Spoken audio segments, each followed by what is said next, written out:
امریکی کمانڈو نے فرضی نام اور نو ایزی ڈے کے عنوان سے اسامہ بن لادن کو مارنے کے لیے کیے گئے ایبٹ آباد آپریشن کا آنکھوں دیکھا احوال تحریر کیا ہے۔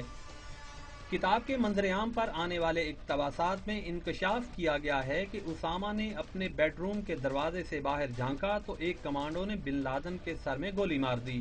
پہلی گولی کھا کر القاعدہ کا سربراہ فرش پر گر پڑا۔ اسامہ کو بچانے کے لیے بیویاں اس پر گر پڑیں، جنہیں ہٹا کر کمانڈوز نے اسامہ کے پھڑکتے ہوئے جسم میں کئی گولیاں ماریں، حتیٰ کہ اسامہ کا جسم ساکت ہو گیا۔ کمانڈوز کو اسامہ کے کمرے میں دروازے کے پیچھے سے 2 ہتھیار ملے، جنہیں اسامہ چھو تک نہ سکا۔ کتاب کے انکشاف نے اسامہ بن لادن کی ہلاکت کے حوالے سے کئی سوالات کو جنم دیا ہے۔ آپریشن کے بعد امریکی انتظامیہ نے دعویٰ کیا تھا کہ اسامہ کو اس وقت گولی ماری گئی جب وہ ہتھیار اٹھانے کے لیے واپس کمرے کی جانب گیا۔ کتاب میں امریکی انتظامیہ کے لیے پریشان کن ایک اور انکشاف یہ ہے کہ ہیلی کاپٹر میں اسامہ بن لادن کی لاش مصنف کے پیروں میں پڑی تھی، جبکہ ایک کمانڈو اسامہ کے سینے پہ بیٹھا رہا۔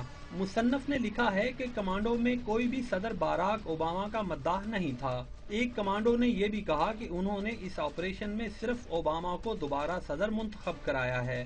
کتاب شائع کرنے والے ادارے کا کہنا ہے کہ کتاب کا مقصد امریکی فوجی تاریخ کے اہم ترین مشن کے بارے میں دودھ کا دودھ اور پانی کا پانی کرنا ہے۔